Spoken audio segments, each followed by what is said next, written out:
I love my wife above all else. I have loved her since the moment I first laid eyes on her. I would do anything for her, and that has never changed after all these years. We first met in college. We were both theater majors, and it was day one of Acting 1 class that our eyes met for the first time. She had chocolate brown eyes that were complemented by her dark brown curls. We stared at each other constantly that first day, and when we were partnered together, we knew that it was fate. "My name is Margaret," she said to me as soon as I walked up to her after class. I took her by the hand and kissed it. "Henry," I responded. She then took one of my long dreadlocks and wrapped it around her finger, staring me in the eyes and biting her lip. It was an amazing meeting, with an even better ending later that night. The following night, we went on our first date, a theater production of Sueño. We held each other's hand through the entire performance, and afterward, I walked her to her dormitory. Every day after that was like a love story. We went through good times and bad times. We broke up and got back together. Through it all, one thing never changed for me. I loved her and would do anything for her. We got married after graduation and went on to become very successful in the stage acting scene. We were considered a power couple and were always cast in romantic roles opposite each other. It was easy to bring the true deep love that we felt for each other to the stage, and it was nice to make money from it. One day, our lives took a turn. We had just finished a successful performance of the stage play The Clean House when we were approached by a member of the audience. "That was an amazing performance," he said, a creepy English accent behind his words. "Why, thank you. You're sweet," said Margaret, gripping my hand. I could tell this guy had creeped her out, but being a talented actress, she was able to put on a nice front. "I've been watching you two for a very long time," he continued, his pale blue eyes staring into Margaret. "I am very much a fan of your work. Every performance is riveting, and I can tell that you put true passion into your exchanges. You two must truly love each other." "We do," I said, stepping slightly in front of Margaret. "We love each other very much. I would do anything for her." I looked at her, and she gave me that beautiful smile of hers. "That warms my heart to hear," he said as he put his arms behind his back and looked up into the night sky.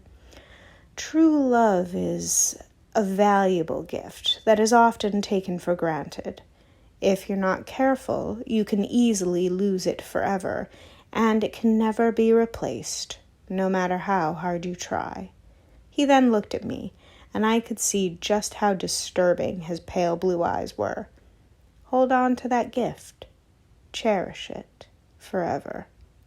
He began to walk away before I asked the question that had been bothering me since we met. "Who are you?" I yelled. He stopped and turned his head. "Your biggest fan," he answered. He then walked away. Margaret and I looked at each other, baffled at what had just taken place. Later that night, we were sitting on our couch watching a movie when suddenly there was a knock at the door. "Wonder who that could be," said Margaret as she got up to see who it was.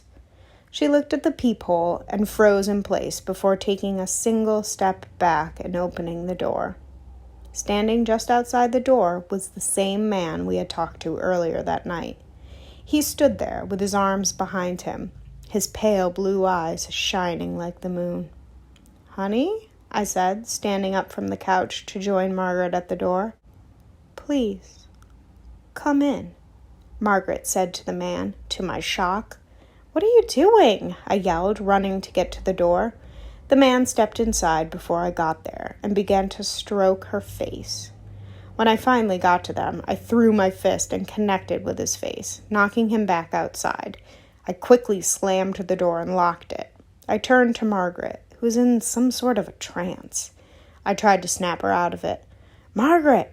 I yelled, shaking her. "Margaret, wake up!" There was nothing I could do to get her to respond. I shook her, slapped her, even splashed water in her face. Nothing. Nothing would work.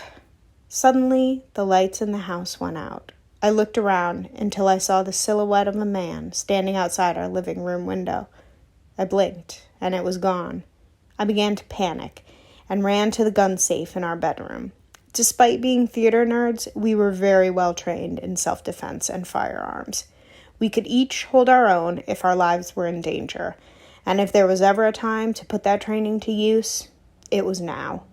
When I got back to the living room, I immediately raised my weapon. There stood the strange man, holding Margaret by the face. "Let go of her, motherfucker!" I yelled, aiming for his head. He looked at me, and the only thing I could see in the darkness was glowing red eyes. He then turned his head to Margaret, and I fired, hitting him directly in the head. He fell to the floor hard, and I ran over. Margaret fell over too, but I caught her before she hit the ground. She still would not respond, her eyes wide open in a trance. I looked over to the man, but he was gone. I gently laid her on the floor and stood up quickly, readying my weapon once again. Suddenly, I felt a strong, tight grip on the back of my neck, and I was then thrown across the room, hitting the wall. I groaned in pain as I grabbed my gun and slowly stood to my feet, shaking as I raised my weapon again. Again, he had a hold of Margaret, but this time he pulled her head close to his. I felt my heart race and my blood boil as he put her lips to his glowing red eyes staring right at me. "No!" I screamed as I ran towards them.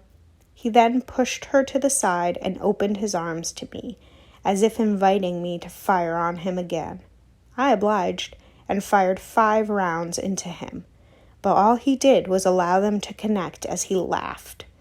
I ran up to him, but he grabbed me by the throat before I could do anything. He pulled me close to his face, and I could see every horrifying feature. Not only did he have demon-like eyes, but his face was covered in disgusting, pulsating veins. In his mouth were 2 sharp fangs and a long, slimy tongue which rubbed against my face as if tasting me before taking his first bite. I lifted my gun to the arm that had hold of me and fired twice. He growled in pain as he released me, and I connected the butt of my gun to his face repeatedly. He fell to the floor, and I mounted him, smashing his face more and more, harder and faster. I could feel the blood gush and spray all over as the bones in his skull cracked and collapsed. By the time I was done, there was nothing but smashed bone, brains, and blood. I panted as I stood back up and limped over to Margaret, who was now fully unconscious. I shook her, and she finally opened her eyes, looking into mine with fear and confusion. "Margaret," I said, feeling relieved that she was all right. I held her close, and we laid there until I looked over to where the body of the stranger should have been. He was gone, and panic arose once again, and we both stood up quickly. I turned to face Margaret and screamed when I saw him standing behind her, still in the process of regenerating his face. Before I had a chance to react, he sunk his fangs deep into Margaret's neck. She screamed in pain as I screamed in rage, hitting the monster in the skull once again with my gun. I felt bone crack again as he released her. Again, I mounted him and went to work, growing exhausted the longer it went. I knew this wouldn't last, as he would surely regenerate again. It soon became obvious what exactly I was dealing with. He had put Margaret into a trance merely by looking at her, even looking through a peephole. It wasn't until she invited him inside that he actually got in. He had glowing red eyes and fangs, and he bit Margaret in the neck. He's a goddamn vampire, I thought to myself. While he was down, I ran to the kitchen and grabbed an old wooden broom. I broke it in half and ran back to the body, where I rammed it as hard as I could directly into his heart. The body began to convulse and flail its arms and legs all over. Suddenly, it stopped and went completely limp before melting away into deep red blood and other disgusting fluids.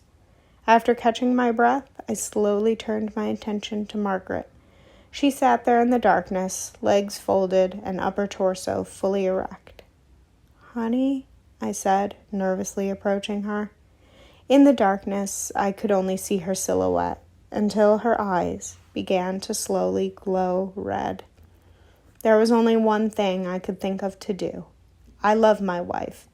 I would do anything for her, even if that meant chaining her up in the basement, feeding her a pint of my own blood every day while I figure out what to do about her. When the hunger would hit her, she became like a wild animal that cannot be communicated with. So I fed her my blood, and she became herself again. She understood the situation and never held it against me. It wasn't easy, but it was all we could do. Unfortunately, a pint only went so far, until soon it wasn't enough. So I gave more and more, until the point that I was endangering myself with so much blood loss. It was then that I decided to feed her full meals. It started with small animals at first, and then cats and dogs. Soon, I made the hard decision to invite homeless people into our home, knock them out, and give them to her. This went on for far too long before it really started to affect us.